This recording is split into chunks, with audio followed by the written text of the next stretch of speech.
Yeah, and Jen is standing by. We're going to start by talking about that today, Jen. As we're discussing, same as yesterday, the good news is this really looks like it's missing us in a big way, but thinking about our friends in Florida. That's exactly right. We're going to be on the west side of this system in terms it's really the better side of the system because our impacts here locally, they're going to be minimal, but our neighbors further off towards the east, a much different story and a much different look.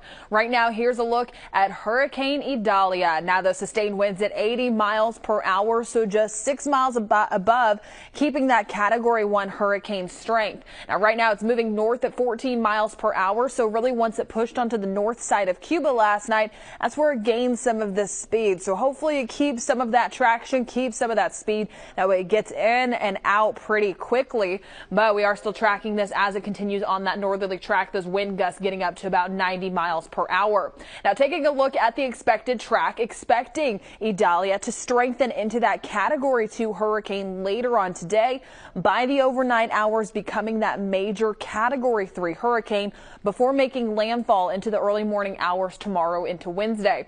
Again, still looking like that Big Bend approach model, staying consistent on this look as it continues on that traction further inland, just closer towards Gainesville, potentially weakening to that Category 1 hurricane before re-emerging back out into the Atlantic and re-strengthening after that. Again, talking more about those models, they're really staying consistent with that Big Bend approach. Some of them slightly shifting further off towards the west, just closer towards Apalachicola, but we'll continue to monitor, keep you updated. But even if it does shift just a little bit further towards the east, still minimal impacts here, mainly rip current risk, possibly some slight breezy conditions on Wednesday, closer towards the coastal regions on the Florida Panhandle, but nothing excessive, no gusty winds, just a light breeze really beginning to pick up. Now, I mentioned that rip current risk. It's already bumping up today at that moderate level. By tomorrow and sticking around into Thursday, it will be at high. So in case you are visiting us here on the Gulf Coast, in case you're traveling down towards the beach, one last mini vacation, do be cautious. It's going to be a pool day heading into tomorrow and also Thursday. That's going to be our biggest impacts from what is now Hurricane Idalia. Now, coming up in just a little bit, I'm going to be talking more about your forecast. We still have the potential for some additional rain showers and thunderstorms heading into today. I'm going to have a full run through of your futurecast, a tropical futurecast, and your 7-day outlook. A lot to unpack, all those details coming up soon.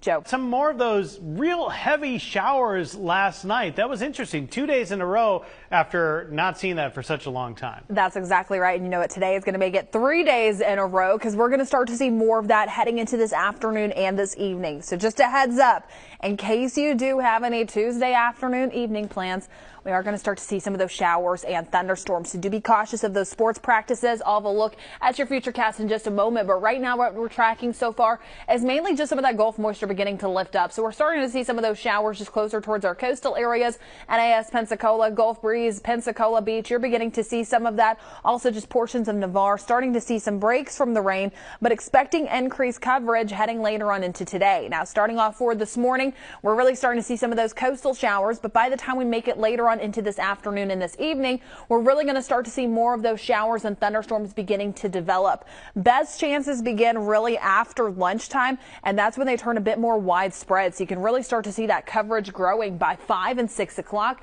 Again, in case you do have any evening plans, in case your kids have those sports practices, this is going to be the best time for some of those rain showers and thunderstorms. Also, still with some drier air in place, that leads to potential for some stronger thunderstorms. So as we've been seeing for the past few days, the heavy downpours, frequent lightning, that's all possible heading into today. Quite the light show the past few days with some of these showers and thunderstorms. So do be cautious. Remember, when thunder roars, go indoors. Not the best idea to be outside, especially with how many cloud to ground strikes we saw just yesterday. And then we'll continue to see more an isolated potential heading later on into this evening. Now, temperatures out there right now, we're really just resting in the mid to upper 70s, some lower 80s out there. Yesterday, we broke another record, even despite the rain chances in the forecast. We performed a lot better than truly I was expecting. Some of that cloud cover really broke apart, making way for some sunshine. So dew points right now still resting in the lower to mid 70s. It's still humid out there. So the feels like temperatures feeling like the 90s closer towards the Florida Panhandle as you head a little bit further inland, feeling like the lower 80s, still some 70s out there. But again, you'll really start to see some of those rain chances heading later on into today. Feels like temperatures, if you see more of that sunshine, more of those dry conditions instead of some of those rain showers, then we're going to be feeling like we're in the triple digits. But then we'll start to see some slight relief heading into the second half of today with that increased rain coverage. Now, coming up in just a little bit, I'm going to be talking more about your forecast. We're still keeping a close eye on what is now Idalia, hurricane, and also Hurricane Franklin churning out there in the Atlantic. I'm going to have all of those details, the future cast for you, plus also the latest track and developments. All that's coming up soon. Joe.